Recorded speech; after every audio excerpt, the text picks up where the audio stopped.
Hi, welcome to today's orientation. I will first start off by giving you an overview on our organization. Tim Hortons is a profit-making Canadian fast food chain that is popularly known for serving great coffee and donuts.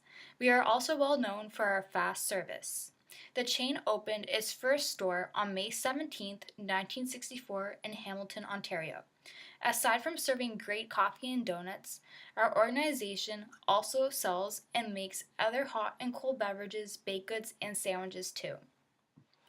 Today, at the end of this orientation, I'm also going to provide you a handbook that you can take home with you that covers our company's mission, history, morals, ethics, activities, and all the products in our organization.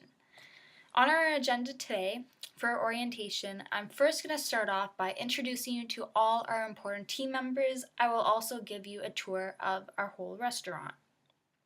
Secondly, we will review our important top policies at Tim Hortons, and we will also go over documentations with you. Lastly, we will cover our expected key performance indicators and how we will follow up with you on your progress. And then we will briefly go over your training process that you will be provided tomorrow after your orientation. So I would first like to start off by introducing you to your main staff. Myself, Chelsea Lidkey, I'm your top boss, and Sarah Smith is your manager. I secondly would like to introduce you to your supervisors, Hassan and Jack.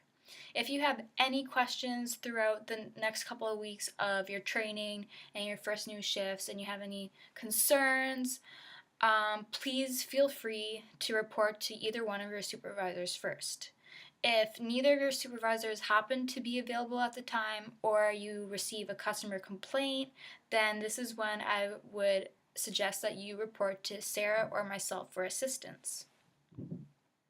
So two policies we have at Tim Hortons is that our number one is our customer satisfaction. Our customers always come first. And our second policy is that giving out free food is prohibited under every circumstance without the permission of a manager. Customer satisfaction is our top priority at Tim's due to the fact that we want our customers to be happy, we want them to be satisfied so they come back and continue doing business with us. In order to ensure customer satisfaction, it is important that we make their orders on time and that we take any requests that they may have. It is important to never argue with the customer, even if they are the one that initiated it. If you ever do have a difficult time with the customer, please just come and see management and get a manager or Sarah or I to help out with that. Our second policy is that giving out free food is prohibited under every circumstance without permission of a manager. It is a common issue that when we hire new young employees that they will try to give free food to their friends or their family. This only impacts our organization in a very negative way. It also impacts our profit in a negative way as well. So earlier I did hand you out some documents to take home with you, and I can see that you did complete them, so thank you for that. I saw that you signed them. They've also been signed by us. I'm just going to review which ones they were. So we provide you documentations giving you an explanation of our job procedures, our working hours, duties and responsibilities, attendance expectations, vacations and holidays, payroll, and regulations and policies such as personal use of company technology. So next up, I'm going to go over with you guys your key 3 performance indicators. Our first key indicator is that when you're working at drive-thru in the mornings, that we do time you guys. Our goal is to make the orders at 30 seconds or under at all times. We will keep track of your times in order to judge your overall average. It's a key indicator for us to track your progress. At Tim Hortons, we are known for our fast service and we would like to keep up with our standards.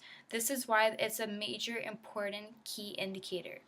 and this is why it's so important to us. As customers in the morning, they're in rush, they're trying to get to their job, they have places to be, so keeping up with this key standard is very important. Our second key indicator is keeping track of feedback that customers provide us about you guys.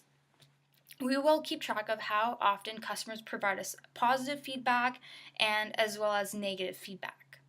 We get feedback provided to us through two sources. Our first source is over the web. We do offer a survey, and customers can fill it out on how satisfied they felt with their customer service. Our second source where we receive comments is in person, face to face, when customers come and actually approach us saying, hey, your employee over here did a great job. I just want to let you know that this is also a very important key indicator because, like I said earlier, our customers are always our number one, and this leads our company to more success. Our last key indicator that I would like to go over with you guys is attendance and dress code. We do keep track of how often you guys are showing up late for your shifts or if you are not wearing proper dress code.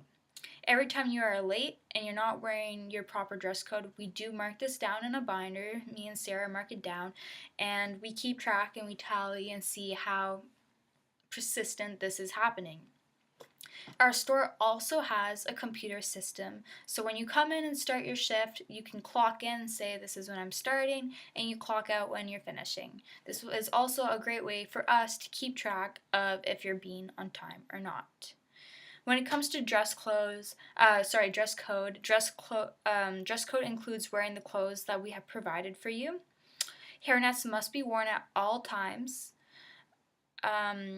Shirts must be tucked in, belts must be worn, and proper safety shoes must be worn as well. Being on time is important. It's an important job indicator for us because it determines how committed you are to your job. And when it comes to dress code, this is a very important key indicator due to the fact it is for safety reasons and health reasons for the employees and for our customers. As well, our dress code distinguishes the difference between our staff and our customers, of course. Throughout the next couple of weeks of you guys working here, we will provide you feedback by making it timely, providing it to you as soon as possible if and when a situation occurs. We will listen to you and ask for your feedback on how you feel about the situation as well. We will wrap up the session on a positive note, also reminding you guys what you're doing great and how you're progressing as well. So this does come to the end of our orientation session. I would like to let you guys know what your training is kind of going to consist of. So starting tomorrow, we will start you guys on your training. The first training that we are going to provide you guys is e-learning. E-learning is where you will be provided online how-to videos on how to prepare different meals and drinks, and we will also provide online activities and quizzes for you guys to fill out to test your knowledge. After e-learning is completed, we will then move on to our second part of our training, which is on-the-job training. On-the-job training consists of a supervisor shadowing you. They're going to help you the first couple of weeks make things. If you have any questions, they're going to be there to help you. I do believe this is the best way for employees to learn, is having that hands-on experience, so it will be a great opportunity for you guys. This concludes the end of our orientation. I would like to provide you guys with a survey as well to take home with you, to fill out, to let us know how helpful this orientation was for you guys. If you prefer anything to be different, all advice is appreciated. I would also like to welcome you to the team. We are very grateful to have you on board, and if you have any further questions, please don't hesitate to ask.